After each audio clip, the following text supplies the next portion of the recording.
Joining me now is writer and broadcaster Esther Krakue. Esther, we have spoken at length about Harry's visit to the UK.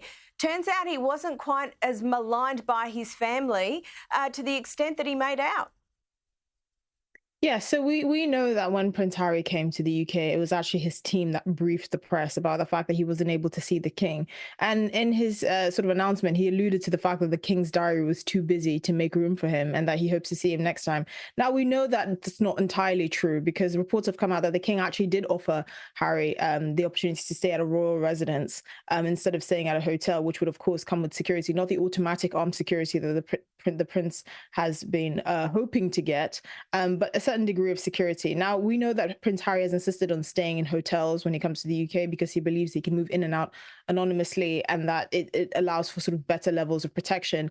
But it does beg the question as to why he chose to refuse staying at a royal residence. If he stayed at St. James's Palace, for example, he would have been right next to Clarence house and he would have been able to see the king, even if briefly. But the fact that he chose to stay at a hotel and then brief the press is kind of indicative that he's trying to make a point.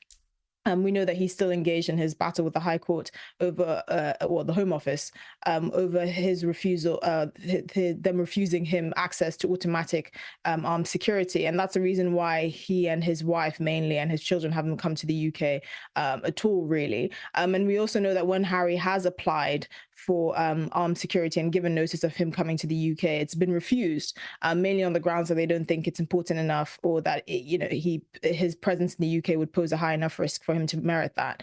So unfortunately, he's had to rely on private security like many other celebrities here in the UK, but we know that's the sticking point for him. So what I suspect is he was trying to make a point with his father by saying that actually I will stay at a hotel because the security is not good enough for me. I think he's trying to make a point that he believes that he should only be able to be in the UK in the way that he wants when he gets the kind of armed security that he wants. He also believes that the fact that there's a kind of royal representative on RAVEC, the committee responsible for armed security for the royal family, he believes that actually if the royal family wanted it to happen and wanted him to have access to armed security, they could let it happen or they could make it happen. But I don't think he's understanding the amount of power that members of the royal family have. The Queen herself, the late Queen, said that she wanted Harry and Meghan to be entitled to automatic security. But unfortunately, that's not even a decision up to the Queen. So I think Harry's anger is a bit misplaced. But it does show a different side of the coin because we know that there was no briefing from the royal household. It was all from Prince Harry's team. And that, again, brings up the issue of trust because he's clearly trying to put out a narrative and say that actually the king couldn't fit me into his busy schedule. But actually, the king is also undergoing cancer treatment. And if he did offer a royal residence, a proper royal residence, I'm assuming somewhere close to Clarence house, that is a sign that the king is trying to reach out. And for Harry to brief the press and say, actually, it was the king who couldn't make time for me, instead of him saying he refused to stay at a royal residence, does paint a different picture. And it's probably going to show why relations with the royal family are not going to warm up anytime soon. It's Harry's way or the highway. And the fallout from the not royal tour of Nigeria also continues. Commentators have been pretty scathing this week, haven't they? Yeah, so the reaction has been quite mixed. So there have been people that did go to Nigeria to see out the royal tour, and they said, the people around the Sussexes were quite, happy with them, and they were quite excited. But the mood from the general public was, why is this happening? Why is the Nigerian military spending all this money? Nigeria is not a particularly very well developed country. There's a lot of poverty in the country, so they didn't really see the kind of point of this, especially because they're not representing the United Kingdom. They're just there on sort of a private tour for their charity. But it's been quite mixed, I would say. I mean, this is probably as good as it gets for the Sussexes. The question is, what next? They can't keep going back to Nigeria. There have been rumors that they have their sights set on Ghana, which is my home country. But again, they might get a different reception because Ghana doesn't send delegates for the Invictus Games. So the question is, what excuse would they use to do these kind of quasi-royal tours? You can't always hark back to Meghan's 43% Nigerian heritage. I mean, if she goes to Azerbaijan, is she going to feel at home there too?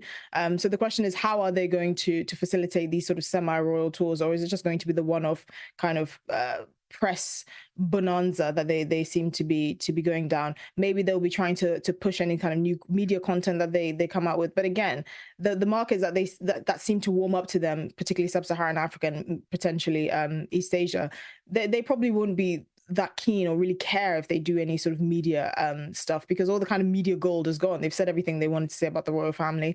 Anything to do with their farming and their chicken coops on Montecito probably won't drum up as much hype or interest as they think. But that begs a broader question, doesn't it, about how are these decisions made by the Sussexes? Who's driving these various initiatives and the way that they do them? The suggestion is that Harry's a bit of a passenger here. Is that fair to say? Well, one thing we do know is that the decisions are clearly made in-house. There's a certain lack of finesse that you can see is just being made by people that don't have the benefit of the royal firm and all the kind of expertise that goes with it.